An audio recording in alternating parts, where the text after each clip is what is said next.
The woman they erased was the only one his mother trusted. No one at the private wedding in Napa Valley knew those words would soon become the truth that shattered an entire family. The late afternoon sun poured across the rolling vineyards in sheets of gold, turning every row of grapevines into ribbons of light. Laughter drifted through the courtyard of the luxury resort, while crystal glasses chimed softly beneath white floral arches. Ethan Caldwell stood at the center of it all, smiling for photographs with the confidence of a man who believed he had finally escaped his past. Beside him stood Vanessa Brooks, radiant in an elegant ivory gown, her hand resting proudly on his arm as guests offered congratulations. The ceremony had been intentionally small. No public announcements, no newspaper notices, no family friends outside Ethan's carefully selected circle. He wanted this wedding hidden until it was finished. Clean, efficient, final, just the way he preferred things. 18 months earlier, his divorce from Claire Whitmore had quietly ended a 12-year marriage. Officially, the separation had been described as mutual, mature, respectful. That was the story Ethan repeated whenever anyone asked. It was easier than admitting the truth. Easier than explaining why his relationship with Vanessa had begun long before the divorce papers were signed. Easier than explaining why the woman who had stood beside him through every promotion, every setback, every family crisis had suddenly disappeared from his life. Claire Whitmore had once been the perfect Caldwell wife. She remembered birthdays, sent handwritten thank you notes, organized family gatherings, stayed beside Ethan during endless corporate dinners where conversations revolved around stock prices and acquisitions. Yet somehow, over the years, her quiet loyalty became invisible. Ethan stopped seeing her. Worse, he started taking her for granted. Vanessa was different. She was ambitious, energetic, and constantly admired him.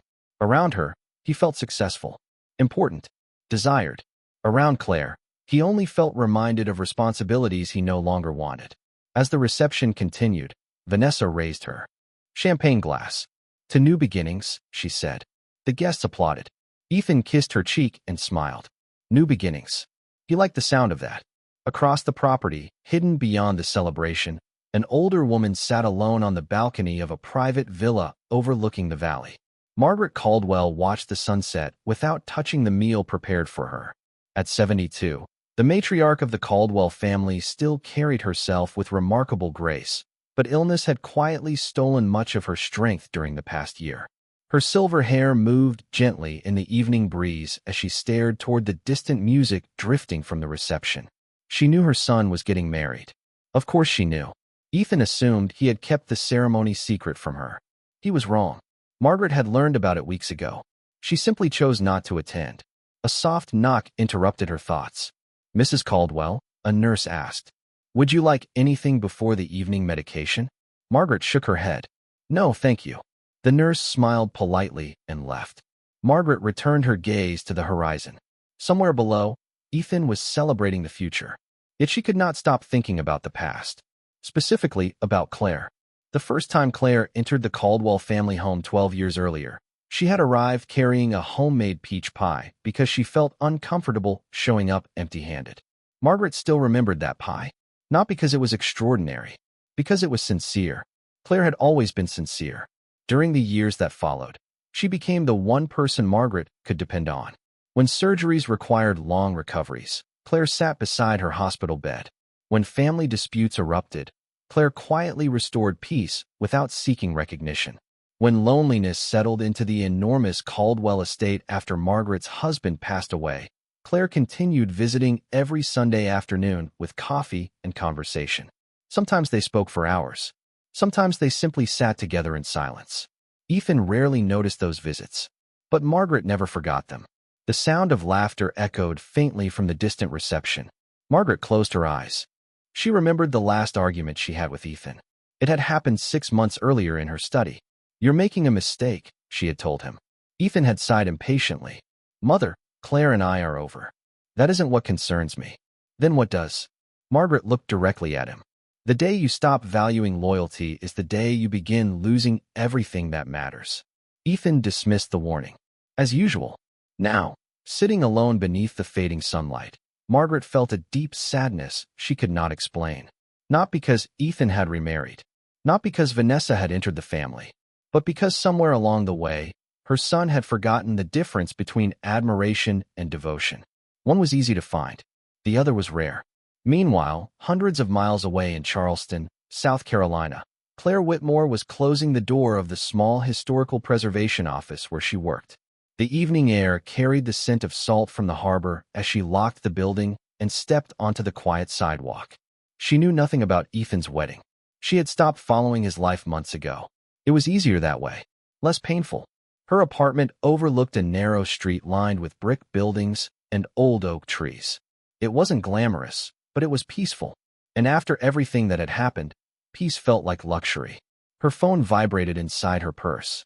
Claire glanced at the screen. The caller ID displayed a familiar name. Margaret Caldwell. A small smile touched her face. She answered immediately. Margaret. Silence lingered for several seconds before an unfamiliar voice spoke. Miss Whitmore? This is Eleanor, Mrs. Caldwell's nurse. She's asking if you might be able to come see her. Claire's expression changed instantly. Is everything okay? Another pause. She would really like to see you.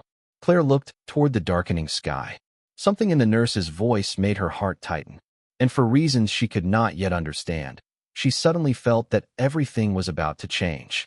The flight from Charleston landed just after sunrise. Claire sat quietly beside the window during the journey, watching layers of clouds drift beneath the aircraft, while unanswered questions circled endlessly through her mind. Margaret Caldwell had never called without reason. During the 12 years Claire spent connected to the Caldwell family, she had learned that much. Margaret valued honesty, efficiency, and purpose. If she wanted to see someone, there was always a reason. The moment Claire stepped into the arrivals terminal in Northern California, she felt the familiar weight of memories she thought she had left behind. A black sedan waited near the curb. The driver greeted her by name and loaded her overnight bag into the trunk. Neither of them spoke much during the 40-minute drive through Napa Valley. Morning sunlight spread across the vineyards while distant hills glowed beneath a pale golden sky. The beauty of the landscape felt strangely disconnected from the unease growing inside her chest. Margaret had been slowing down for months, but every recent conversation had sounded optimistic. Sharp. Present. Claire stared out the window and tried convincing herself that perhaps the nurse had exaggerated. Perhaps Margaret simply wanted company. Perhaps everything was fine. Yet deep down, she knew better. The Caldwell estate appeared at the end of a winding private road lined with old oak trees. The property had always seemed timeless to Claire. The stone mansion sat atop a gentle rise overlooking acres of vineyards and gardens. It looked exactly the same as she remembered, but the feeling was different. Quieter. Heavier. As though the house itself understood something she did not. Eleanor greeted her at the front entrance. The nurse offered a warm but tired smile. She has been waiting for you. Claire nodded. How is she? Eleanor hesitated. She is having a good day today. The answer told Claire everything she needed to know. They walked through familiar hallways filled with family portraits and antique furniture polished to perfection. Every room carried echoes of another life. A life where Claire still belonged here. A life before lawyers, divorce papers, and long nights spent rebuilding herself from the pieces left behind. When Eleanor opened the bedroom door, Margaret was sitting near the window wrapped in a light cashmere blanket. The morning sun illuminated her silver hair like a halo. She looked smaller than Claire remembered, more fragile, yet her blue eyes remained as sharp as ever. The moment she saw Claire, her expression softened. There you are. Claire crossed the room quickly and took her hand. You scared me. Margaret smiled faintly. I was afraid if I asked politely, you might say no. Emotion tightened Claire's throat. You know I would never do that. Yes, Margaret said quietly. I know. For a long moment, neither woman spoke. The silence between them felt familiar rather than awkward. It was the kind of silence built through years of trust. Finally, Margaret glanced toward Eleanor. Would you give us a few minutes? The nurse nodded and quietly left the room. Once they were alone, Margaret studied Claire carefully. You look happy. Claire laughed softly. Most days. That is better than many people achieve. Claire squeezed her hand. You did not bring me here to discuss my happiness. Margaret's smile faded slightly. No, I did not. She gestured toward a small wooden box resting on the bedside table. It was old, crafted from dark walnut with brass corners polished smooth by time. Claire had never seen it before. Take it. Claire lifted the box carefully. It felt heavier than it appeared. What is it? Something important. Margaret's gaze shifted toward the window overlooking the vineyards. There may come a day when people ask questions, when they challenge decisions they do not understand. Claire frowned. What decisions? Margaret ignored the question. If that day comes, open the box. Margaret, promise me. The firmness in her voice left little room for argument. Claire nodded slowly. I promise. Relief flickered across Margaret's face. For the first time since arriving, she seemed at peace. Good. Claire looked down at the box. Why me? A gentle breeze stirred the curtains beside the window. Margaret was quiet for several seconds before answering. Because trust is earned. Claire felt a strange chill despite the warmth of the room. I do not understand. You will. Margaret reached across and placed her hand over Claire's. One day, you will understand everything. The rest of the afternoon passed quietly. They spoke about ordinary things. Books, travel, old family memories. Margaret asked about Charleston and Claire's work restoring historic buildings. She listened carefully to every answer as though committing each word to memory. By evening, exhaustion began to show. Eleanor returned with medication, and Claire prepared to leave the room. Before she reached the door, Margaret called her name one last time. Claire turned back. Yes. Margaret's eyes held a sadness deeper than anything Claire had ever seen. Do not let anyone convince you that kindness is weakness. Claire stood motionless. I will not. Margaret nodded slowly. Good.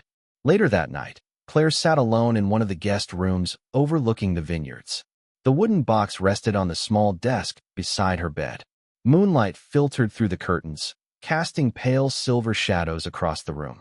She stared at the box for nearly an hour, tempted to open it despite her promise. Something inside told her not to. Whatever answers it contained were waiting for the right moment. Just after midnight, her phone buzzed. The message came from Eleanor. 3 simple sentences. Claire read them twice before the meaning fully settled into her heart. Mrs. Caldwell has gone to sleep. She was smiling. She said she was glad you came. Claire lowered the phone slowly. Outside, the vineyards stretched endlessly beneath the moonlit sky. Somewhere in the darkness, a future neither she nor anyone else could yet imagine had already begun moving toward them. The call came just before dawn. Claire was already awake, sitting beside the window with a cup of untouched coffee cooling in her hands. Somehow she knew before answering. The silence on the other end told her everything. Eleanor spoke softly, her voice thick with emotion. Margaret Caldwell had passed peacefully during the early morning hours. Claire closed her eyes and lowered her head. For several moments, she simply sat there, listening to the distant rustle of leaves outside the estate. Grief arrived quietly, not as a storm, but as a deep ache settling into the empty spaces Margaret would never fill again. By mid-morning, the Caldwell estate had transformed into something entirely different. Luxury cars lined the circular driveway. Family members arrived from San Francisco, Chicago, New York, and Boston. Executives from Caldwell Holdings appeared in dark suits. Attorneys carried leather portfolios. Staff members moved silently through hallways that suddenly felt crowded despite their enormous size. Claire remained largely invisible. She stayed upstairs most of the day, helping Eleanor organize personal items and reviewing old photographs Margaret had kept in carefully labeled albums. Every picture seemed to tell a story. Family vacations, holiday dinners, charity galas, birthdays, anniversaries. Claire noticed something that made her heart tighten. In photograph after photograph, she was present, standing beside Margaret, sitting beside Margaret, laughing beside Margaret. Long after Ethan had stopped showing up for family events, Claire had continued coming. The realization left her strangely unsettled. Shortly after noon, voices drifted up from the main floor. Claire recognized Ethan immediately. His confident tone carried easily through the house. Vanessa's voice followed close behind. Curious despite herself, Claire walked toward the upstairs landing overlooking the grand foyer below. Ethan stood near the staircase speaking with several board members. Vanessa remained beside him, dressed in elegant black designer clothing that seemed carefully chosen for maximum effect. She accepted condolences with graceful smiles while subtly positioning herself beside influential guests. Claire observed quietly from above. Ethan looked exactly as she remembered. Polished, successful, certain of his place in the world. Then something unexpected happened. His eyes lifted toward the landing. For the briefest moment, he froze. Surprise flickered across his face. Claire had not seen him since the divorce was finalized. The distance between them suddenly felt much smaller than 18 months. Vanessa followed his gaze and spotted Claire standing above them. Her smile faded almost instantly. Neither woman spoke. Neither needed to. Vanessa already understood. Enough to feel threatened. Ethan recovered quickly and offered a polite nod. Claire returned it before turning away. She had no interest in confrontation. Downstairs, however, whispers immediately began circulating among relatives. Why was Claire here? Who invited her? Had she known Margaret recently? Some questions carried curiosity. Others carried suspicion. By evening, the estate hosted a private gathering for close family and business associates. Candlelight flickered across crystal glasses while conversations drifted through the formal dining room. Claire spent most of the night listening rather than speaking. The more she listened, the more she realized how many people misunderstood Margaret. They spoke about her wealth, her influence, her business instincts. Very few spoke about her kindness. Fewer still understood her loneliness after losing her husband. At one point, Claire stepped outside onto the rear terrace seeking fresh air. The vineyard stretched endlessly beneath the fading sunset. A familiar voice interrupted her thoughts. I did not expect to see you here. Ethan. Claire turned slowly. He stood several feet away with his hands in his pockets. The years had added lines around his eyes. Not enough to age him significantly, just enough to reveal the pressure he carried beneath the surface. Margaret asked me to come, Claire replied. Ethan glanced toward the vineyards. She always cared about you. I cared about her too. Silence settled between them. Not angry silence. Sad silence. The kind that appears when two people realize there is no path back to what once existed. Ethan finally nodded. Thank you for being here. Claire studied him carefully. For the first time in years, he seemed uncertain. Vulnerable even. Yet before she could respond, Vanessa appeared at the doorway leading to the terrace. Her expression tightened the moment she saw them together. Everyone is looking for you, she told Ethan. Ethan hesitated. Then he nodded and followed her inside. Claire remained alone beneath the evening sky. She watched the last sunlight disappear beyond the hills and thought about the wooden box waiting in her room. The next morning, attorneys began arriving before 8 o'clock. A formal reading of Margaret's estate documents had been scheduled for the following week in San Francisco. Family members discussed inheritances openly now. Some expected Ethan to assume complete control of Caldwell Holdings. Others debated which properties might be sold. Vanessa seemed especially interested in those conversations. Claire avoided them entirely. She planned to return to Charleston immediately after the funeral. Whatever happened next belonged to the Caldwell family, not her. At least that was what she believed. Later that afternoon, while packing her suitcase, she noticed a small envelope slipped beneath her bedroom door. Her name was written across the front in Margaret's unmistakable handwriting. Claire's pulse quickened. Carefully, she opened the envelope and unfolded the single sheet inside. The message was brief. My dear Claire, if you are reading this, then I am gone. Thank you for every kindness you gave when no one was watching. There is more I need you to understand, but not yet. Trust the process. Bring the box. Claire stared at the words for a long time. Then she looked toward the walnut box resting on the desk. For days it had felt like a mystery. Now it felt like a responsibility. Somewhere beyond the grief, beyond the funeral, beyond the assumptions being made by everyone gathered inside the estate, Margaret had already set something into motion. And not a single person in the Caldwell family seemed prepared for what was coming next. 3 days later, rain washed across the windows of a downtown San Francisco law office perched high above Market Street. Gray clouds hung low over the bay, softening the skyline into muted shades of silver and blue. Claire sat alone in a private conference room, the walnut box resting on the polished table before her. She had arrived early, not because she wanted answers sooner, but because uncertainty had become impossible to carry. The letter from Margaret remained folded inside her purse. She had read it so many times that every word felt engraved into memory. Trust the process. Bring the box. Those 6 words had followed her across every mile between Napa Valley and San Francisco. A quiet knock interrupted her thoughts. The door opened, and a tall man in his 60s stepped inside. His charcoal suit was impeccably tailored, his silver hair neatly combed. Claire recognized him immediately. Jonathan Pierce had served as the Caldwell family attorney for more than 25 years. If Margaret trusted anyone professionally, it was him. His expression softened when he saw her. "Claire." She stood and offered a small smile. "Mr. Pierce. Please." "Jonathan." He glanced toward the box. "You brought it." Claire nodded. "Margaret told me not to open it." A faint smile appeared on his face. "That sounds exactly like her." He took a seat across from her and folded his hands. For several moments he simply studied her, as though confirming something important. Finally he spoke. "There are going to be many assumptions made in the coming days. Many emotions. Many people convinced they already know what Margaret intended." Claire frowned. "What exactly is happening?" Jonathan leaned back slightly. "Today is only a preliminary meeting. The formal estate reading will take place next week. However, Margaret left specific instructions regarding you." Claire felt her pulse quicken. "Me?" "Yes." Jonathan opened a folder and reviewed several documents. She was very clear. A strange tension settled over the room. Outside, rain tapped softly against the glass. "I do not understand why," Claire admitted. "I am not family anymore." Jonathan looked at her carefully. Margaret would disagree with that statement. Before Claire could respond, another knock sounded at the door. This one was sharper, more impatient. Jonathan exhaled quietly. Right on schedule. The door opened again. Ethan entered first. Vanessa followed close behind.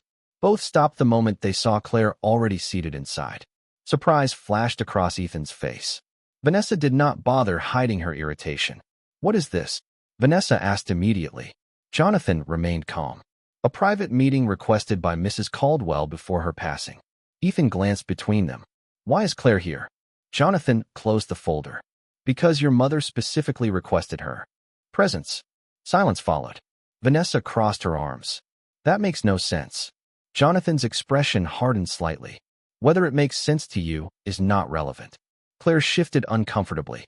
She had no desire to become the center of another family conflict. Yet she could feel the atmosphere changing. For the first time, Ethan seemed genuinely uncertain. "What did my mother want?" he asked. Jonathan looked toward the walnut box. "That answer is connected to the contents of this box." Every eye in the room moved to it. Claire stared down at the polished wood. For days it had remained sealed. A mystery, a burden, a promise. Jonathan slid a small brass key across the table. Margaret instructed that it remain unopened until this moment. Claire's breath caught. The key stopped inches from her hand. Ethan leaned forward. Vanessa's eyes narrowed. Rain continued falling against the windows as though the city itself were holding its breath. Slowly, Claire reached for the key. The metal felt cold against her fingertips. She inserted it into the lock. The mechanism clicked softly. No one spoke. No one moved. Claire lifted the lid. Inside rested several sealed envelopes, a leather-bound journal, and a thick stack of documents secured with a dark blue ribbon. Jonathan stared at the contents with visible recognition. Ethan's face drained of color. Vanessa looked confused. Claire carefully picked up the journal. On the first page, written in Margaret's elegant handwriting, were 8 simple words. "For the day the truth finally becomes necessary." Claire felt a chill run through her. Whatever Margaret had planned, it was far bigger than anyone in that room had imagined. And judging by the look on Jonathan Pierce's face, the real story had only just begun. Claire stared at the journal while silence settled heavily across the conference room. The words written in Margaret Caldwell's careful handwriting seemed almost alive on the page. "For the day the truth finally becomes necessary." Ethan shifted in his chair. Vanessa leaned forward, her earlier confidence noticeably diminished. Jonathan Pierce remained composed, but Claire could see something behind his expression. Recognition, concern, perhaps even anticipation. Carefully, Claire opened the journal. The first several pages contained handwritten entries dated nearly 4 years earlier. Margaret's observations filled every line. Notes about family meetings, business decisions, conversations she feared others had misunderstood. Claire read silently at first, her eyes moving steadily across the pages. Then one entry caught her attention. She stopped. Jonathan noticed immediately. "What is it?" Claire looked up slowly. She wrote about the board transition. Ethan frowned. "What board transition?" Claire glanced back down. "The one that happened 3 years ago." Ethan's expression tightened. "That was routine." Jonathan said nothing. Claire continued reading. The deeper she went, the more detailed the entries became. Margaret had documented nearly everything: conversations, financial concerns, private meetings, her reasoning behind important decisions. It was not a diary of emotions. It was a record, a careful account created by a woman who understood that facts mattered. Vanessa crossed her arms. Surely this is not why we are here. Claire ignored the interruption. Another entry stopped her. This one mentioned Ethan directly. Her pulse quickened. She read it twice before speaking. Margaret believed someone was making decisions that prioritized short-term appearances over long-term stability. Ethan immediately shook his head. She is talking about market conditions. Every company faced those challenges. Jonathan finally spoke. Continue reading. Claire did. Several pages later, she reached a sealed envelope tucked between journal entries. Her name was written across the front. The sight alone made her throat tighten. She opened it carefully. Inside was a handwritten letter. The room became silent once again as she began reading. My dear Claire, if you are reading this, then events have unfolded exactly as I expected. I know you will be uncomfortable. I know you will question why I involved you. That is because your instinct has always been to avoid power rather than seek it. It is one of the reasons I trust you. Claire paused. Ethan stared at her. Vanessa shifted. Impatiently. Jonathan remained focused. Claire continued. During the final years of my life, I learned a difficult lesson. The people who desire control most aggressively are often the least prepared to carry its responsibility. Meanwhile, those who quietly protect others rarely receive the recognition they deserve. My family made that mistake more than once. Claire's hands trembled slightly. Not from fear, from emotion. She continued reading. There are documents enclosed because eventually someone will challenge my judgment. They will ask why I made certain decisions. They will claim confusion. Some may claim manipulation. The truth is much simpler. Trust is earned through consistent actions performed when there is no audience. Claire lowered the letter briefly. The words felt less like instructions and more like a conversation. Margaret's voice seemed present inside every sentence. Ethan looked away toward the rain-covered windows. For the first time since entering the room, he appeared deeply uncomfortable. Jonathan nodded toward the stack of documents tied with the blue ribbon. Open those. Claire carefully untied the ribbon. Inside were copies of corporate reports, correspondence, legal memoranda, and handwritten annotations from Margaret. Several pages contained signatures. Others contained notes explaining why certain decisions had been approved or rejected. Jonathan reviewed a few documents before closing the folder again. As I suspected, Vanessa's patience finally broke. Will someone explain what any of this means? Jonathan turned toward her. It means Margaret spent years documenting matters she considered important. Important to what? Vanessa demanded. Jonathan met her gaze calmly. To the future of her family. Claire continued sorting through the documents until one final envelope appeared at the bottom of the stack. Unlike the others, it remained sealed with dark blue wax.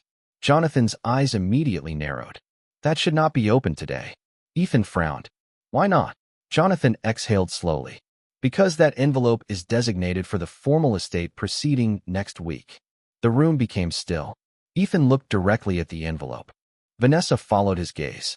Claire could feel the weight of everyone's attention settling upon it. Whatever waited inside had been important enough for Margaret to separate from everything else. Jonathan carefully collected the journal and remaining documents. The official reading takes place next Thursday. Until then, these materials remain confidential. Ethan stood. My mother knew something, did not she? Jonathan looked at him for a long moment. Your mother knew many things.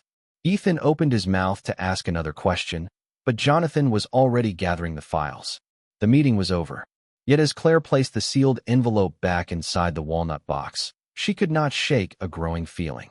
Margaret had not spent years preserving records simply to explain the past. She had been preparing for something. And whatever waited inside that final envelope was powerful enough that even Jonathan Pierce was unwilling to reveal it before the entire family was present. The week that followed felt unusually long. Claire returned to Charleston carrying the walnut box in her carry-on luggage as though it contained something fragile. In truth, it felt heavier than wood and paper. It felt like responsibility. Back in her small apartment overlooking the quiet brick-lined street, life attempted to resume its normal rhythm. She returned to work. She attended planning meetings. She reviewed preservation reports and architectural surveys. Yet every ordinary task felt slightly distant, as though part of her remained in California waiting for answers. News of Margaret Caldwell's passing appeared in business publications across the country. Tributes praised her leadership, philanthropy, and decades of service. Articles highlighted her influence within Caldwell Holdings. Interviews described her as visionary, disciplined, and fiercely intelligent. Claire read every article she could find, not because she needed to, because she missed her. On Tuesday evening, her phone rang unexpectedly. Ethan. She stared at the screen for several seconds before answering. Hello. Silence lingered briefly. Claire. His voice sounded different. Tired. Less certain than she remembered. How are you? He asked. Claire almost laughed at the question. It seemed strangely inadequate considering everything happening around them. I am managing. Me too. Another pause followed. I wanted to apologize. Claire frowned. For what? Ethan exhaled slowly. For putting you in the middle of this. She looked out her apartment window, toward the street below. I did not choose any of this. I know. His voice softened. That is part of the problem. Before Claire could respond, he continued. Vanessa thinks my mother was trying to send some kind of message. Claire remained silent. And what do you think? She finally asked. Ethan took several seconds to answer. I think my mother rarely did anything without a reason. After the call ended, Claire sat quietly for nearly an hour. Ethan's uncertainty unsettled her. For years he had projected confidence so naturally that questioning himself seemed impossible. Now cracks were beginning to show. Across the country, similar tension was growing elsewhere.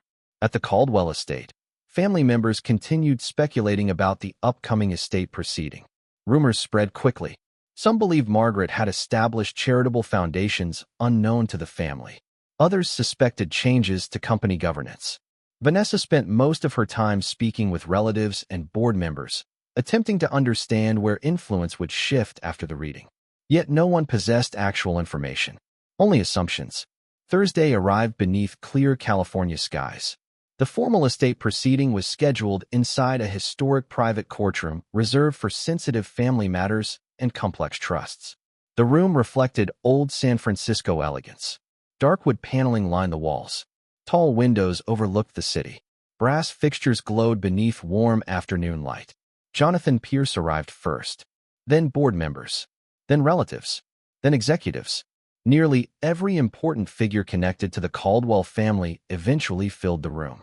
Conversations echoed quietly through the chamber. Anticipation hung in the air like static before a storm. Claire entered carrying the walnut box. Several heads immediately turned. Whispers followed. She ignored them. Jonathan greeted her with a respectful nod. You brought everything? Yes. Good. Ethan arrived moments later. Vanessa accompanied him. Unlike previous gatherings, she appeared visibly tense. Her smile seemed forced. Her confidence less convincing. When she noticed the walnut box resting beside Claire, her eyes narrowed immediately. At precisely 2 o'clock, Jonathan moved to the front of the room. Conversations faded. Chairs shifted. Silence gradually settled. He opened a leather folder and adjusted his glasses. Thank you all for attending. His voice carried easily through the chamber. Today we are here to execute the final instructions of Margaret Caldwell. Every eye remained fixed on him. Jonathan reviewed several routine matters first. Charitable donations, personal bequests, staff recognitions, family gifts. The process moved steadily. Yet everyone understood these were preliminaries. The room was waiting for something larger. Something hidden. Claire could feel it. Ethan could feel it. Even Vanessa seemed unable to disguise her anticipation. Finally, Jonathan closed one folder and opened another. The atmosphere shifted immediately. There remains one final matter. The words landed heavily. Jonathan looked directly toward Claire. Miss Whitmore, would you please bring the box forward? A murmur spread through the audience. Claire rose slowly and carried the walnut box to the front table. Jonathan accepted it carefully. Then, without opening it, he turned toward the assembled family. Several years ago, Margaret Caldwell anticipated that this day might require additional context. Confusion flickered across multiple faces. Jonathan continued. She therefore prepared supplemental instructions to accompany her estate. Ethan leaned forward. Vanessa gripped the armrest of her chair. Jonathan opened the box and removed the final sealed envelope marked with dark blue wax. The same envelope he had refused to open during the earlier meeting. The room became completely silent. Jonathan held the envelope in both hands. Then he looked up and spoke the sentence that instantly changed the atmosphere. The contents of this document determine the future ownership and control of the Caldwell family fortune. No one moved. No one even seemed to breathe. The sealed envelope rested in Jonathan Pierce's hands while afternoon sunlight filtered through the tall windows behind him, casting long golden reflections across polished wood. Claire remained standing near the front table, her pulse steady despite the tension surrounding her. Across the room, executives, relatives, and board members watched with the same mixture of curiosity and expectation. For years, Margaret Caldwell had been the center of gravity, holding the family together. Even now, after her passing, she controlled the room. Jonathan carefully broke the dark blue wax seal. The soft crack echoed louder than it should have. Several people shifted in their seats. Vanessa's eyes remained fixed on the document. Ethan leaned forward, his expression unreadable. Jonathan unfolded the pages and adjusted his glasses. Before reading, he paused. Margaret instructed that these words be presented exactly as written. The room fell silent again. Jonathan began. To my family, my colleagues, and anyone present for this proceeding. If you are hearing this, then the time has come to explain a decision I made long ago. Claire immediately recognized Margaret's voice within the language. Direct, precise, thoughtful. Jonathan continued reading. We often assume inheritance should follow bloodlines. We assume leadership should follow titles. We assume loyalty belongs to those who share our name. Experience has taught me otherwise. A faint murmur spread through the audience before quickly fading. Jonathan continued. The future of any family is determined not by who demands authority, but by who consistently demonstrates responsibility. Ethan lowered his gaze toward the table. Vanessa remained motionless. Jonathan turned the page. For several years I observed the people closest to me. I watched how they behaved when recognition was available. More importantly, I watched how they behaved when no recognition existed at all. Claire felt an uncomfortable sensation growing inside her chest. Somehow she knew where this was leading. Yet she was not prepared for it. Jonathan continued reading. Many individuals contributed to my life. I remain grateful to them. However, one person repeatedly demonstrated a quality that cannot be purchased, inherited, negotiated, or manufactured. Character. The words seemed to linger in the room. Jonathan paused briefly before continuing. During illness, she appeared without being asked. During family conflict, she sought peace rather than advantage. During difficult years, she protected relationships even after others abandoned them. She expected nothing in return. Claire stared down at the floor. Around her, dozens of eyes slowly began turning in her direction. Jonathan continued. Some may question why I place such importance on these actions. The answer is simple. Character reveals itself most clearly when there is no reward. The silence deepened. Outside the windows, San Francisco traffic moved far below, completely unaware that an entire family was being reshaped several stories above the city. Jonathan reached the final page.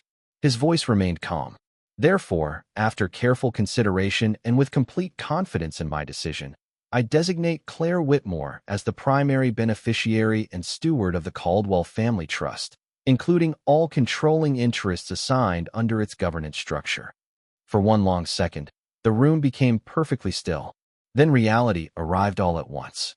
Gasps, whispered disbelief, chairs shifting, confused expressions, shock spreading from face to face. Claire felt as though the floor had disappeared beneath her. She blinked once, twice. Surely she had misunderstood. Jonathan lowered the document. Ethan stared forward without speaking. Vanessa's face lost all color. That is impossible, she whispered. The words escaped before she could stop them. Jonathan remained composed. The instructions are legally valid and fully executed. Vanessa stood abruptly. She is not even part of the family anymore. Several heads turned toward her. Jonathan met her gaze calmly. Margaret Caldwell disagreed. Vanessa looked toward Ethan as though expecting immediate support. Instead, he remained seated, silent, thoughtful. Claire could barely process what she had heard. Steward, primary beneficiary, controlling interests. The words sounded unreal. She had arrived expecting answers. She had never expected responsibility on this scale. Jonathan gathered the remaining documents. There is additional context attached to the trust provisions. More whispers erupted throughout the room. Claire barely heard them. Her thoughts kept returning to one question. Why? Why her? Then she remembered Margaret's final conversation in the bedroom overlooking the vineyards. Do not let anyone convince you that kindness is weakness. For the first time, Claire began to understand what those words truly meant. Yet Jonathan's next statement revealed that the greatest surprise was still waiting. He looked directly at Claire and spoke carefully. Miss Whitmore, there is one final instruction attached to your appointment. Margaret required that another document be read immediately after the transfer is acknowledged. He lifted a separate sealed folder from beneath the estate papers. The expression on his face changed. Not alarm, not concern, something closer to inevitability. Because according to Margaret's records, he said quietly, the story does not end with the inheritance. It begins with the reason she believed Claire Whitmore was the only person capable of protecting it. The room remained suspended between disbelief and confusion. No one seemed entirely certain how to react. Some stared openly at Claire. Others exchanged whispers behind carefully raised hands. A few executives quietly reviewed notes as though searching for an explanation hidden somewhere within the paperwork already presented. Claire herself remained motionless. The weight of what had just happened still had not fully settled. She had spent the last 18 months rebuilding a simple life hundreds of miles away from the Caldwell family. Now she found herself at the center of their future. Jonathan Pierce waited patiently for the room to quiet before opening the second folder. Unlike the estate documents, this file appeared older. The pages showed signs of handling. Notes marked several margins.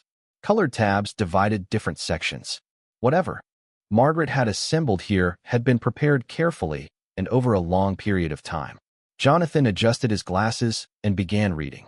This document accompanies my final estate instructions.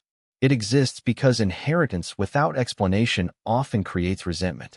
I would prefer understanding. Several family members shifted uncomfortably. Jonathan continued. For years, I observed a pattern developing within both my family and my company. Important decisions increasingly prioritized image over substance, visibility over responsibility, appearances over stewardship. Ethan lowered his eyes. Vanessa stared straight ahead. Jonathan turned another page. I became concerned that certain values responsible for building the Caldwell legacy were being quietly abandoned. The words landed heavily. Many people in the room knew exactly what Margaret meant. The Caldwell fortune had not been created through luck. 3 generations had built it through discipline, patience, and careful management. Margaret had often spoken about protecting that foundation. Jonathan continued reading. Several years ago, I began documenting examples of leadership displayed by individuals around me. Not titles, not achievements. Leadership. He lifted another sheet. The records include hundreds of observations. Murmurs spread throughout the audience. Hundreds. Claire felt her pulse quicken. Margaret had been studying people far more closely than anyone realized. Jonathan selected one page from the file. March 14th. Severe storm damages northern vineyard operations. Claire Whitmore arrives before sunrise and remains on site for 14 hours assisting staff despite having no obligation to do so. Another page followed. September 22nd. Family dispute threatens charitable foundation board. Claire resolves conflict privately and declines public recognition. Another page. January 7th. Medical procedure requires extended recovery. Claire cancels vacation plans to provide assistance during rehabilitation. Claire stared at the floor. She barely remembered some of these moments. At the time, they had felt ordinary. Small decisions made because someone needed help. Yet, Margaret had recorded them all. Jonathan continued reading examples. Each one painted the same picture. Not dramatic acts. Not heroic gestures. Consistency. Reliability. Character expressed through ordinary choices. The atmosphere in the room slowly changed. Skepticism gave way to reflection. People began remembering their own experiences. Staff members exchanged glances. Executives nodded subtly. Several individuals had witnessed those moments firsthand. They knew Margaret was telling the truth. Then Jonathan reached a different section of the file. His expression grew more serious. The following observations relate to succession planning. The room immediately became attentive again. Ethan looked up. Vanessa straightened in her chair. Jonathan read carefully. A successful successor must demonstrate sound judgment during periods of uncertainty. He paused. The records that follow explain why I ultimately lost confidence in several alternative candidates. Silence returned instantly. This was new territory. More sensitive territory. Jonathan continued. My intention is not punishment. It is explanation. Ethan's jaw tightened. Everyone sensed what was coming. Jonathan opened another document. Over a period of 4 years, repeated recommendations prioritizing short-term public perception over long-term operational stability were documented and reviewed. He stopped before reading further details. Instead, he closed the file halfway. Specific examples will remain confidential under trust provisions. Relief visibly crossed several faces. Yet the message was already clear. Margaret had evaluated more than kindness. She had evaluated judgment. Claire suddenly understood something important. The inheritance was never about rewarding her. It was about protecting something Margaret feared might otherwise be lost. Jonathan turned to the final page. The purpose of wealth is not comfort. The purpose of wealth is stewardship. Assets survive only when guided by people who understand responsibility. He looked directly toward Claire. That is why I chose her. Complete silence followed. No objections. No arguments. Even Vanessa remained quiet. Across the room, Ethan stared at the documents for a long moment before finally leaning back in his chair. His expression held something Claire had not seen in years. Not anger. Not pride. Regret. Yet Jonathan was not finished. He reached into the folder one final time and removed a sealed memorandum attached to the back page. His eyes narrowed slightly as he reviewed the heading. Then he looked up. There is one final matter Margaret instructed me to disclose. The room instantly became alert again. Jonathan held up the memorandum. This document contains information regarding a decision made 6 months before Claire and Ethan's divorce. Claire felt her heart skip. Ethan looked genuinely startled. Vanessa turned toward him. Jonathan slowly opened the memorandum and said, because according to Margaret's records, the future of the Caldwell fortune was already being quietly redirected long before anyone realized it. The courtroom remained silent as Jonathan Pierce unfolded the memorandum. The tension that had already filled the room seemed to deepen. Claire sat motionless, her hands folded in her lap. Across from her, Ethan looked unsettled in a way she had never witnessed before. For years, he had been the person everyone turned to for certainty. Now uncertainty surrounded him from every direction. Jonathan carefully reviewed the first page before speaking. This memorandum was drafted 6 months before the divorce proceedings between Ethan Caldwell and Claire Whitmore began. Several people exchanged confused glances. Jonathan continued. Margaret requested that it remain sealed unless circumstances required a full explanation of her succession decisions. Vanessa shifted forward. What circumstances? She asked. Jonathan did not answer her directly. Instead, he began reading. During the final years of my leadership, I became increasingly concerned about the future direction of the Caldwell Family Trust. As part of my responsibility, I initiated a confidential review of long-term succession options. Claire listened carefully. Every sentence seemed to pull another thread from a much larger story. Jonathan turned another page. The review included family members, executive candidates, and outside advisors. The objective was simple. Identify the individual most capable of protecting the values upon which the family legacy was built. Ethan lowered his gaze. Jonathan continued. At the time, many assumed Ethan would naturally inherit primary stewardship responsibilities. I once believed the same. The room became still. Then Jonathan read the next sentence. However, leadership is not determined by expectation. It is determined by evidence. The words hung in the air. Claire noticed several board members exchange meaningful looks. They already understood where this was leading. Jonathan opened another section of the memorandum. Over an 18-month period, independent assessments were conducted regarding judgment, consistency, decision-making, crisis management, and commitment to long-term organizational stability. Vanessa frowned. Assessments. Jonathan nodded. Your mother took succession planning very seriously. He returned to the document. The results surprised me. Ethan looked up immediately. Jonathan continued reading. The highest evaluation did not belong to a member of the executive team. It did not belong to a family heir. It belonged to Claire Whitmore. A collective murmur swept through the room. Claire blinked in disbelief. This was the first time she had heard any of this. Jonathan continued. What distinguished her was not business expertise alone. It was her ability to prioritize people without sacrificing responsibility. She repeatedly demonstrated sound judgment during periods of uncertainty. She consistently chose sustainable outcomes over convenient ones. Claire felt her chest tighten. Memories surfaced. Difficult conversations. Family conflicts. Charity projects. Vineyard emergencies. Hospital visits. Moments she never considered important enough to remember. Margaret had remembered all of them. Jonathan turned another page. Because of these findings, I began restructuring portions of the family trust 6 months before the divorce. Ethan straightened abruptly. 6 months before. Jonathan nodded. That is correct. Vanessa looked from Ethan to Jonathan. You are saying this was decided before they separated? Partially, Jonathan replied. The process had already begun. The room erupted into whispers. Claire sat frozen. Suddenly, the timeline made sense. Margaret had not reacted emotionally to the divorce. She had been planning long before it happened. Jonathan raised a hand for silence and continued reading. The decision was not based upon family relationships. It was based upon stewardship qualifications. Should circumstances require future protection of the Caldwell legacy, Claire Whitmore would be uniquely positioned to provide it. Ethan stared at the memorandum. His expression slowly changed from confusion to realization. For the first time, he understood that this was never about punishment.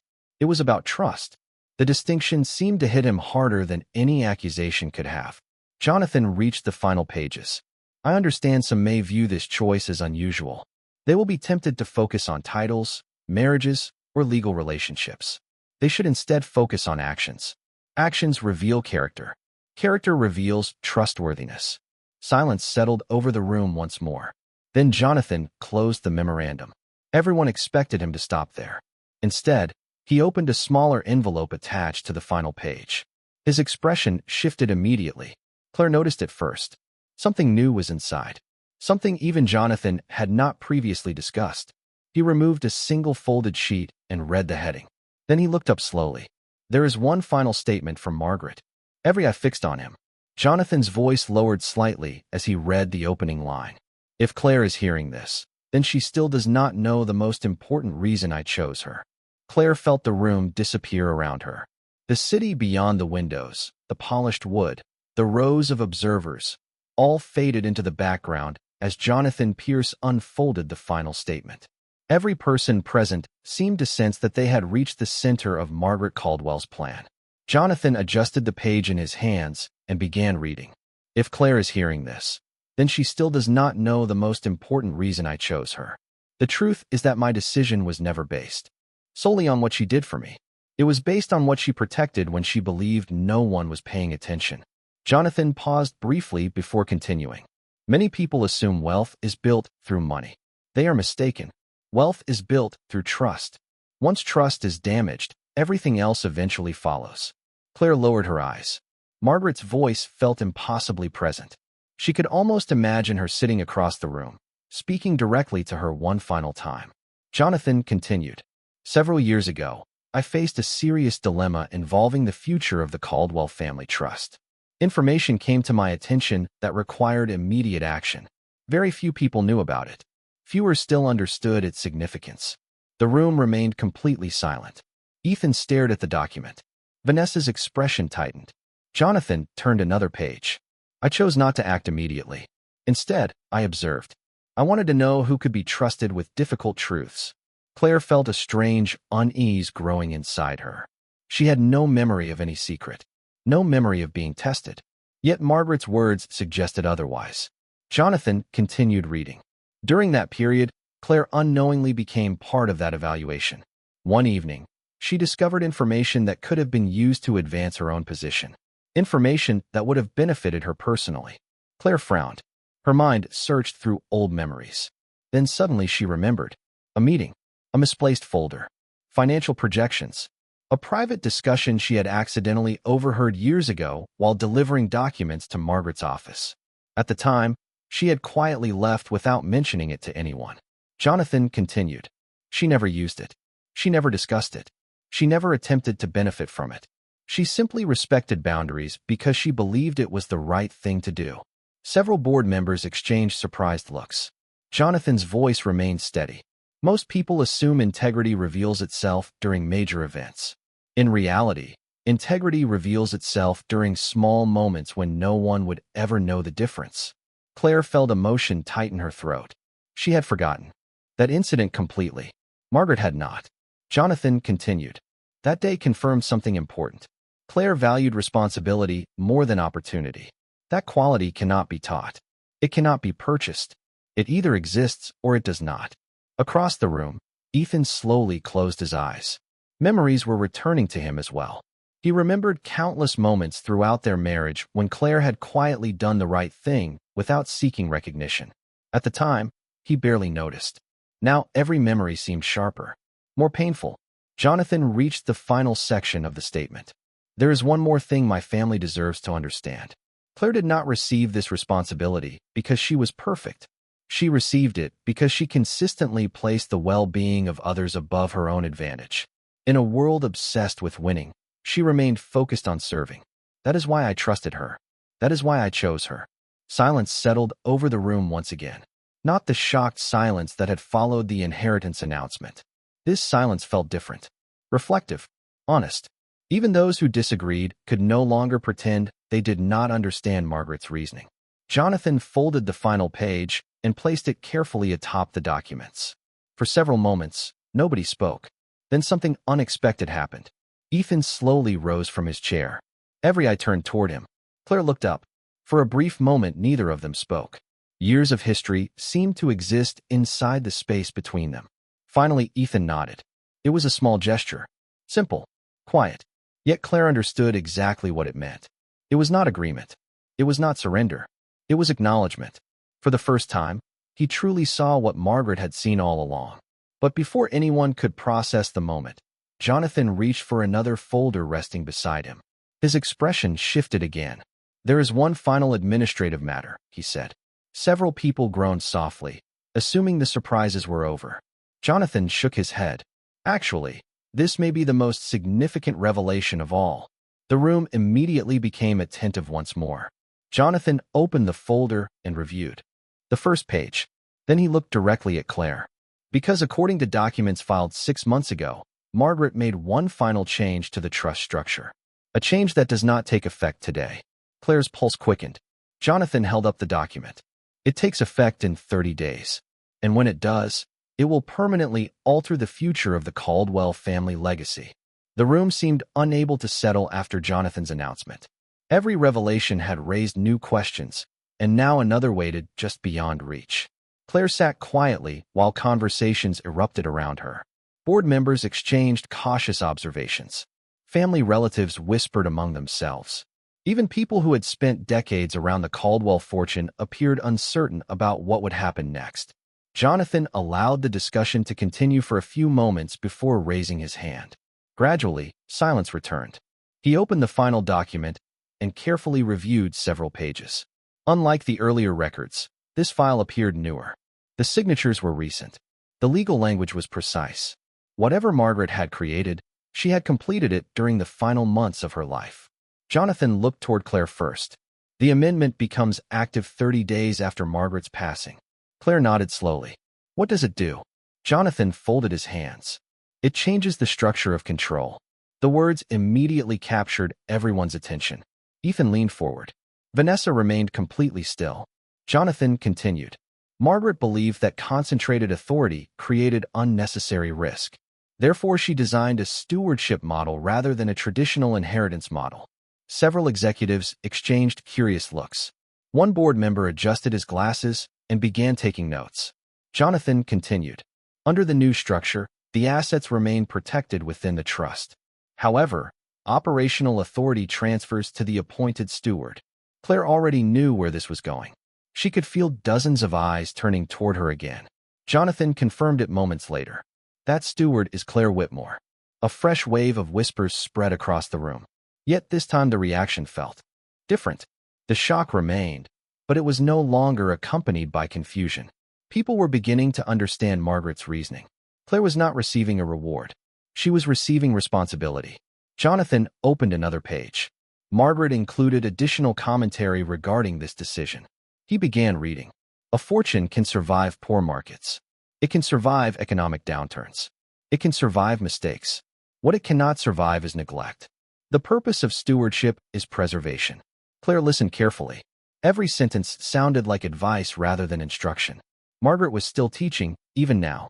Jonathan continued. I have spent years preparing for this transition.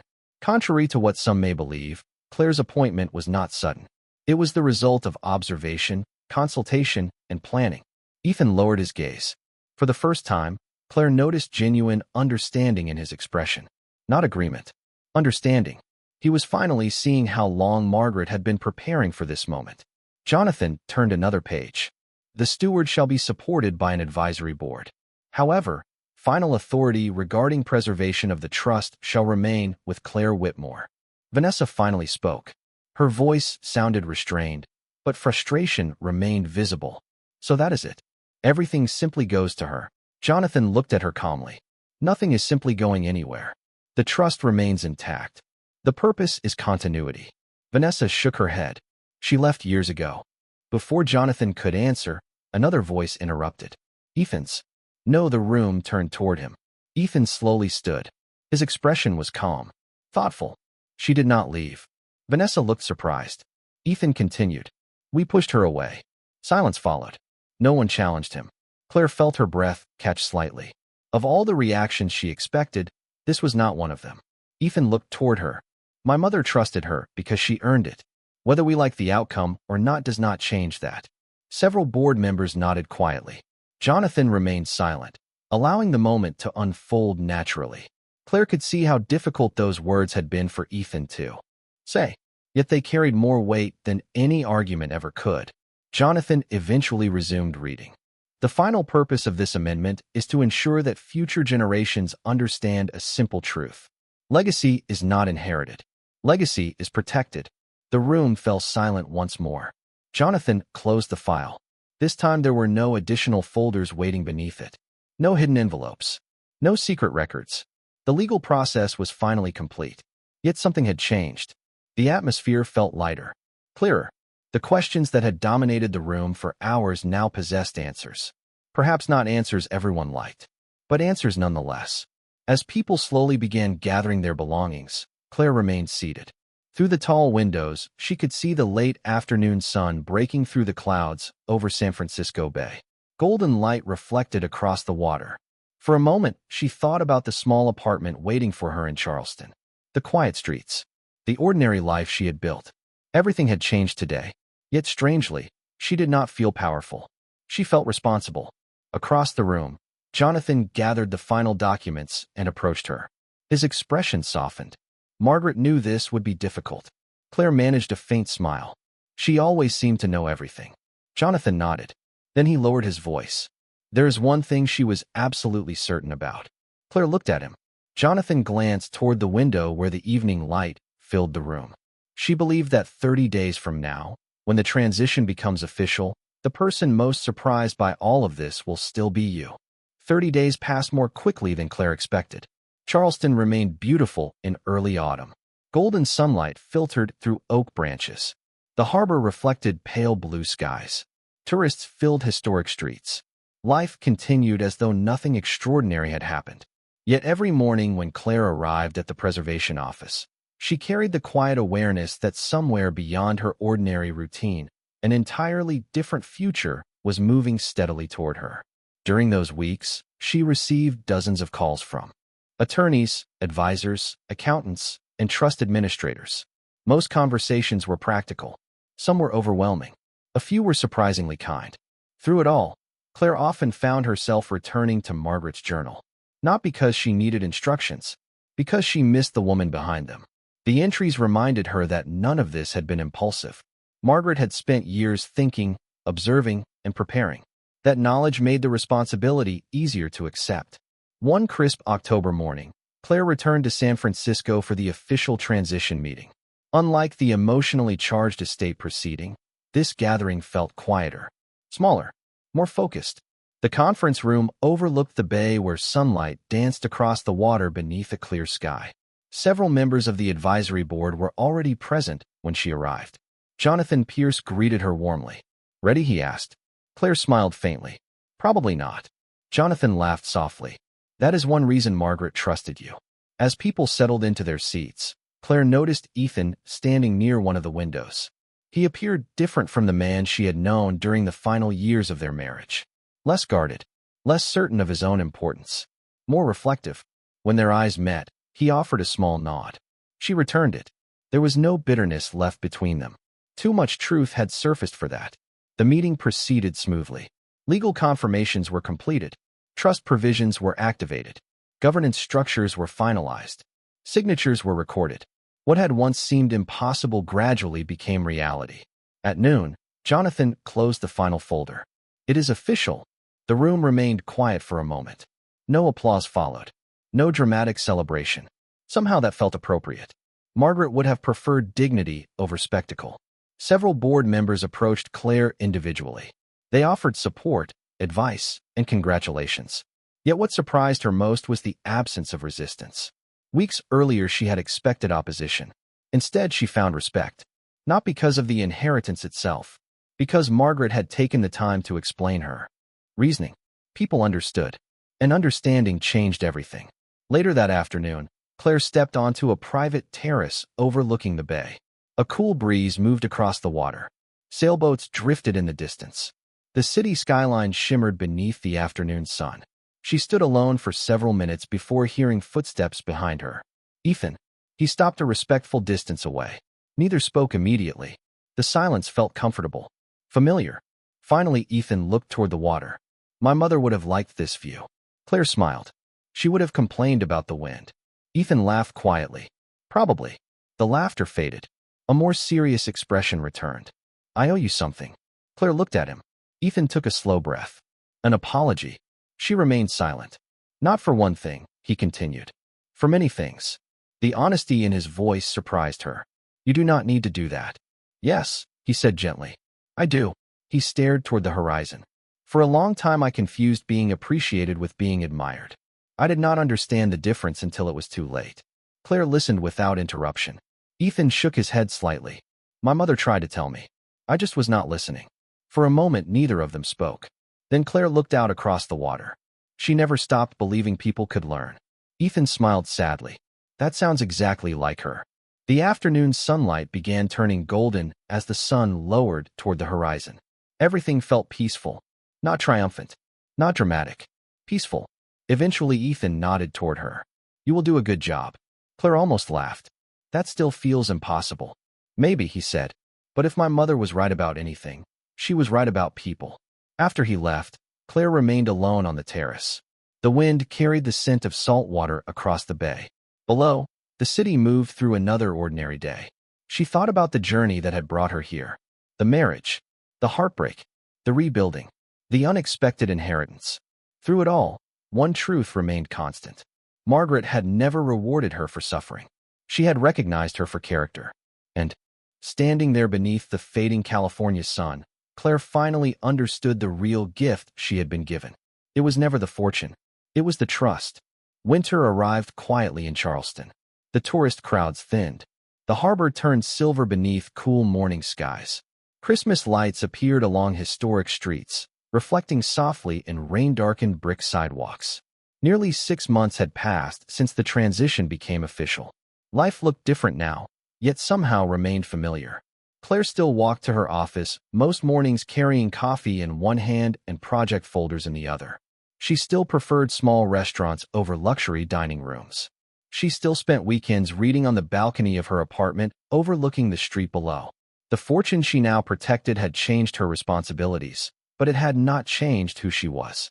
That fact became increasingly clear to everyone around her. Under her stewardship, the Caldwell Charitable Foundation expanded scholarship programs. Vineyard employees received long-promised improvements. Historic preservation grants increased throughout several communities. The trust remained stable, strong, quietly successful, exactly as Margaret would have wanted. One December afternoon, Claire found herself standing inside the Napa Valley estate once again. Holiday decorations filled the halls. Warm lights glowed from garlands wrapped around staircases. Outside, the vineyard stretched beneath a pale winter sunset. The estate no longer felt like a monument to the past. It felt alive. Staff members greeted her warmly, not because of her title, because they knew her. Many had known her for years. She had listened to them long before any inheritance existed. As evening approached, Claire carried a small bouquet of white roses through the gardens toward a quiet corner overlooking the valley. Margaret's memorial bench sat beneath an old oak tree exactly where she remembered. The wind moved gently through the branches above. Claire placed the flowers beside the bench and sat down. The sky beyond the vineyards glowed gold and amber as the sun slowly disappeared behind distant hills. For several minutes she simply sat there in silence. The same comfortable silence she once shared with Margaret. Eventually she smiled. "You planned all of this, did not you?" The breeze stirred the leaves overhead. Claire laughed softly to herself. Even now it felt impossible not to imagine an answer. She thought about everything that had happened. The divorce that once felt like the end of her life. The loneliness that followed. The long process of rebuilding herself without applause or recognition. At the time, none of it had seemed meaningful. Yet every difficult step had carried her here. Not because fate rewarded suffering. Because character had quietly grown during the years no one was watching. Footsteps approached from behind. Claire turned. Ethan stood several yards away with his hands in his coat pockets. He smiled politely. "I thought I might find you here." Claire returned the smile. "It seems everyone knows where to find me lately." Ethan laughed. The sound carried easily across the cool evening air. He looked healthier than he had in years. More grounded. Time had changed him too. "The board meeting went well," he said. "It did. My mother would be happy." Claire looked toward the horizon. "I hope so." Ethan followed her gaze. For a moment neither spoke. Then he nodded toward the vineyards below. "You know what I finally realized?" Claire waited. Ethan smiled sadly. The inheritance was never the story. She looked at him. "No." He shook his head. "The story was trust." Claire felt a quiet warmth settle inside her chest. After everything, the answer really had been that simple. Trust. The thing Margaret valued most. The thing she protected. The thing she passed forward. Ethan eventually said goodbye and walked back toward the estate. Claire remained on the bench as twilight deepened around her. Lights began appearing throughout the valley below. Small points of gold shining against the gathering darkness. She thought about the woman she used to be. The woman who once believed her worth depended on whether someone chose her, loved her, or stayed. She understood differently now. Worth was never something another person granted. It existed long before anyone recognized it. The wind carried the scent of winter vineyards through the evening air. Claire stood, touched the back of the memorial bench one final time, and started walking toward the warm lights of the estate. Behind her, the valley stretched endlessly beneath the stars. Ahead, a new chapter waited. Margaret had been right about many things. But perhaps her greatest truth was the simplest one of all. Revenge was never Claire's destiny. Peace was. And in the end, that was worth far more than any fortune.